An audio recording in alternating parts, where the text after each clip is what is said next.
É lisa, hein? Já me virava naquela época, né? Aí quando chegou a época aí da música, aí eu entrei como auxiliar de almoxarife. E eles me pegaram porque realmente eu não tinha experiência nessa área. Tinha muita gente com experiência. Aí me pegaram para mim aprender todo o processo lá da forma que eles queriam, vamos dizer assim, né? Aí dali, depois de um tempo, eu passei a ser almoxarife da mesma empresa, assumi o almoxarifado lá. Que legal. Fiz cursos no Senac, no Senai, né? Me especializei nessa área na época também, administração de almoxarifado, administração de estoque, fiz todos esses cursos aí, né? E me passaram essa responsabilidade, né? Beleza.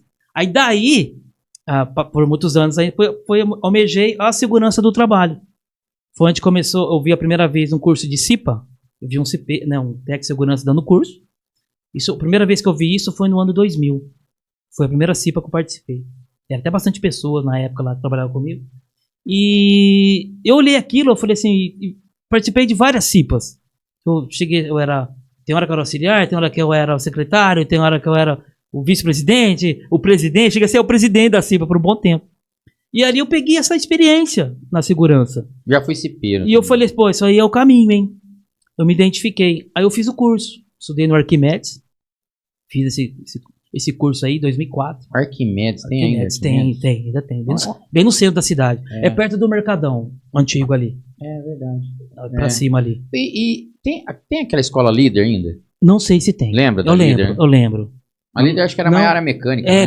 Mais automóveis, nesse sentido. Essas coisas assim, né? Automotiva. Isso. Aí eu fiz esse curso. Aí quando foi em 2000, não foi tão rápido, 2004, em 2000, eu fui registrado como técnico de segurança em 2007. Aí eu assumi a empresa como técnico de segurança do trabalho. Que legal, cara. Né? Então, nessa área, se eu for contar o tempo de... Eu tenho 20 anos como técnico de segurança, mas se eu for contar o tempo de cipeiro, a área da segurança são 30 anos. Então todo, né? Sim, é uma vida, né, voltada, né?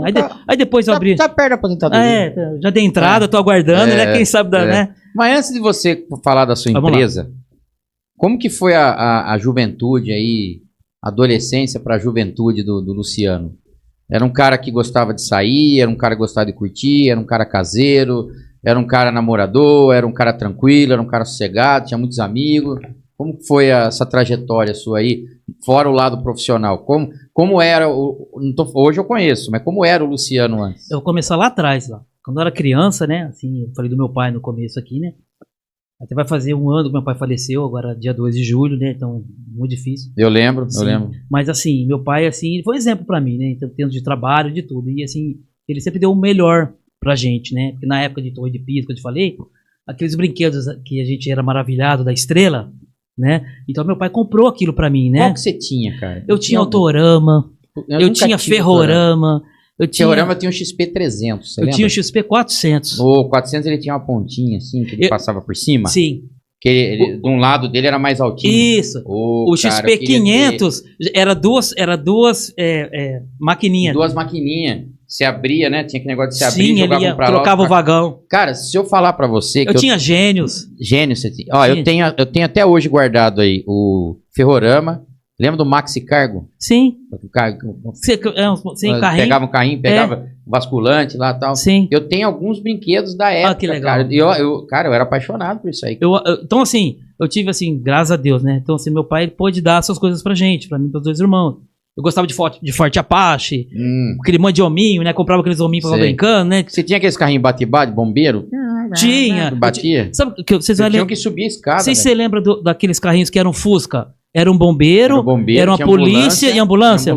Eu tinha o bombeiro, o carrinho vermelho. Que eles falavam. Era um carrinho vermelho, né? A fricção, pilha e tal. Então, assim, aí passou tal, nessa parte tudo aí, né? Comentei aí.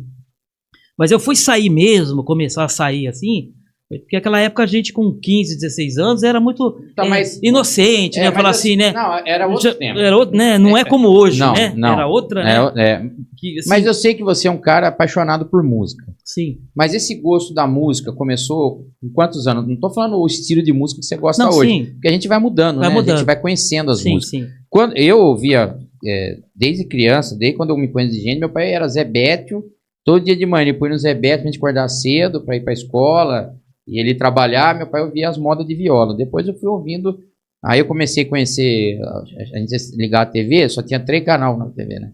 3 canais. Aí eu assistia o Chacrinha, Bolinha, Sim. Baus do Alencar e vinha Sim. o falecido Naim. Sim, tudo isso. Passamos por tudo isso. Vinha o Sidney Magal, Gretchen, esse Sim. povo aí, Não, Ovelha. Você viu tudo isso. Você curtiu isso aí também? Sim, sim. Meu pai, voltando um pouquinho, ele tinha aquela vitrola na época, assim, aquela de madeira que você abria e era vinil.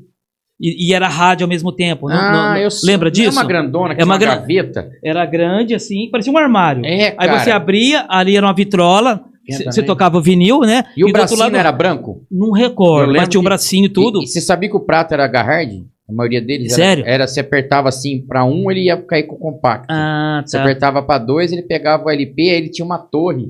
Você colocava não tinha do seu pai também? Não lembro, faz muito tempo. Você um monte de disco assim em cima do outro? Não, esse era um só, que eu lembro. Tá. Não era de torre, não. Não, só porque eu não tinha isso aí, mas meu tio tinha, eu ia lá só ficava assim, ó, bobo. E meu pai era Milionário Zé Rico. Eu cresci ouvindo Milionário Zé Rico, né? A música sertaneja raiz lá, tudo, né? A gente gostava. Mas tinha as versões freestyle, né? Também? Ainda não sabia que era freestyle ainda.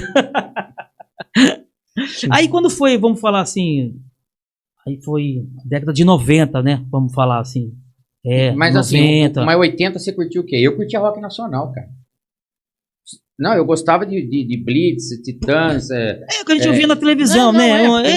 RPM. Eu acho que eu ouvia assim, mais o modismo que todo mundo escutava, vamos falar assim, né? Porque é o que chegava. Sim, mas eu não tinha aquela fixação, essa época ainda, por uma característica de música, vamos falar assim, né? Não. Então, assim, o que aconteceu? Quando eu comecei a sair mesmo pra danceteria, boate, esse tipo de coisa, porque na nossa época tinha muita danceteria, né? Hoje não tem mais. Você lembra das domingueiras? Então. Quando a gente era mais novo, a gente só podia ir na domingueira. Sim, não. Eu tinha que chegar e minha mãe me esperando, não tinha que chegar 3 horas da manhã, não. Né? Era no máximo 11 horas, tinha que estar lá, né? Era outra pegada, né?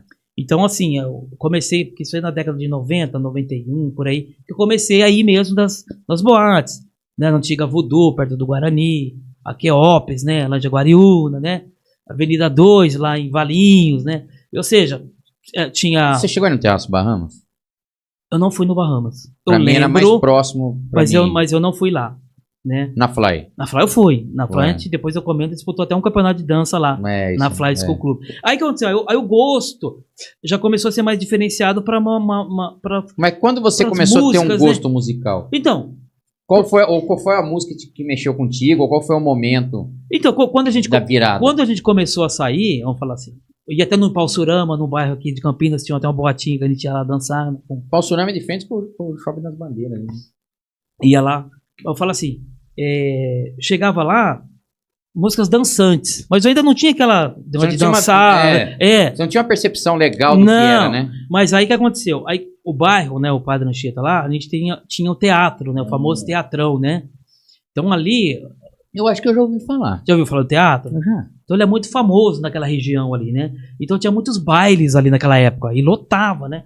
E o pessoal do Padre Anchieta ali, não sei porquê, é uma característica do bairro, não sei, dos jovens lá da época, gostavam de dançar. Passinho, né, que seria hoje os passinhos, né? O break antigo, né, tal, hip hop, né? Então era muito forte. Era muito forte. Então a nossa turma ali já começou as primeiras equipes de dança, já começou os primeiros campeonatos nesse sentido. E a gente foi se aprimorando, porque todo mundo fazia. Pô, tem que aprender isso também. Então eu vou ficar fora do negócio, né? Foi onde foi o início, né, de tudo isso daí, né? Então até hoje a gente vai nas festas, vamos dizer assim, mas começou nessa época aí, 90, né? 90 pra frente. Pra quem não sabe, tá aqui? Dança muito. Dança muito. Dança muito. Conhecido como Luciano Freestyle. Não sei quem pôs esse nome em você. Quem será que colocou esse apelido? Quem será que colocou esse apelido na gente, né? Eu não sei quem colocou esse nome aí. Aí eu fui no Rio de Janeiro, eu fui atrás da Furacão 2000. Então, você chegou aí no baile da Furacão? Eu fui lá. Que ano que é? Que época? Época, mais ou menos. Não dá pra falar o ano certinho. É 92, 3, essa época aí. E qual que era o estilo que tocava nessa época? Ali era... Porque não tinha o funk ainda. Não, mas era Furacão 2000. Mas era forte. Mas era tipo um Miami. Era tipo Miami. Era um freestyle, um Miami. Sim, freestyle em Miami. Eu falo, Tony Garcia era forte na época do Furacão 2000. Stevie B já tava começando a estourar. Linear. Linear. Sim. Essa época aí. Essa época aí. E como que eram os bailes lá, cara? Não, ali é loucura total, né? É mesmo, cara? Ali. Mas assim, o carioca, ele é muito, assim, a gente acha muito tudo perigoso e tal, né? Sempre foi perigoso ali, né? Mas eu falo assim, mas eles são muito hospitaleiros. É, né? Se eles gostar de você, eles são muito receptivos, Sim. né? E vai levar você nos bailes, né? Tudo assim, numa boa, não acontece nada, você se diverte mesmo. Eles gostam muito de dançar, né? Tem isso Eles na cultura. gostam, né? Gostam de se divertir, não é né? só samba. Eles gostam né? de se divertir, Gosta, né, cara? gosta. Carioca Então gosta, é, né? é muito legal, assim. E o salão lotado. Não, lotado. Muita gente, lotado. E o som, lotado. cara? E aquelas caixas mesmo que parecia na TV? Assim, em relação... o que a gente aproveitava? Os preços das coisas na época lá era muito mais barato do que daqui de Campinas. É. Então eu ia pra lá, trazia muito vinil. Putz, cara. Eu fiquei sabendo que lá vendia uns vinil bom, né? Fazia tênis, outras coisas lá. Mas assim, porque eu já gostava de dançar, então eu queria pegar as relíquias, né? É. Aí a gente trazia pra cá, pra Campinas, né? Aí na época tem até o nosso amigo Silas, né? Que a gente conhece aí. E tinha na época, a gente tinha o grupo de dança Micrites, que era um dos primeiros do bairro lá. Aí tinha o Zezé, acho que era o Zezé Vital mesmo, que ele fazia, né? Concurso de dança. As festas aqui. Aí eu lembro que ele fazia na Fly também, né? Eu lembro que o Silas na época tinha contato também, aí a gente trazia as novidades daqui pra tocar aqui, né, nas festas. Ah, que legal. Aí a gente fazia coreografia daquelas músicas, né? E aqui a coisa foi pegando, foi ficando sério isso daí, né? Então todo mundo começou mais ou menos, e ninguém era profissional. Mas dançava muito bem, uma criatividade tremenda, que até hoje o pessoal dança muito bem. Mas na época era muito campeonato. Então a gente tinha muita festa em vários bairros aqui, né? E era realmente aquela rivalidade, né? Era rivalidade mesmo. Não, era rivalidade e você vê o nível. Não, e vocês ficavam famosinhos. Quem dançava, pô, a mulherada gritava. Eu lembro que os caras ficavam dançando no palco, mulherada tudo ovacionada, gritava mesmo como se fosse show de artista mesmo. Não, uma vez eu fui em... E começou até a ter pessoas seguindo vocês, assim, né? Uma vez eu fui em Santo Antônio de Posse. Nós chamamos União Possense, lembro até hoje. Era uma sede lá, um salão muito grande. Deve ter até hoje lá. E eu lembro que na época... Perto de Olambra, ali virando à direita, né? Tem Olambra pra cá, acho que você vira pra direita. É aquele caminho de Mojimirim, Mogi Guaçu. Eu não sei se é a mesma estrada, mas que é pra direita lá, né? E tem um amigo nosso, que é radialista até hoje, né? Acho que é Eduardo. Ele fez na época a propaganda, né? Na época era Dance Explosion. Dance Explosion vai vir aqui na cidade. Que era vocês. Que era nós. Vai vir aqui na cidade e tal. A cidade parou. Parecia que tava chegando o menudo lá. Tá vendo? Chegamos lá, lotado, cara, lotado. Não, e outra, não tinha YouTube. Não tinha. Não tinha essas câmeras era de hoje rádio. A rádio que anunciou. E ninguém sabia quem era vocês, Não. Chegou lá, mas lotou, segurança tal. Olha, segurança, cara. Você é louco. Não, incrível, assim, que da hora, a sensação de um artista, de fazer show, de dar bacana, autógrafo, de você ser assim, venerado, né? As pessoas olham, querer te conhecer, chegar perto. É impressionante, é uma coisa assim. Então a gente viveu isso. Sei. Né? Então a gente fazia dança de exibição em vários lugares, né? Quando aparecia, né? Que bacana, e os campeonatos que aleatoriamente tinham, né? Naquela época era muito forte isso. E você ensaiava sempre na casa de alguém? Na casa de alguém ou no próprio teatro. A gente tinha acesso ao teatro. Deixava então, um sábado à tarde isso, lá o teatro ensaiar. É enorme, né? Às vezes a gente ensaiava até no palco mesmo, oficial do teatro. Então a gente ficava na plateia, o pessoal da nossa turma era grande, ficava até vendo. Levava o rádio gravador. Quem errava, quem não errava, até ficar perfeita a coreografia para apresentar de noite. Então, assim... E era...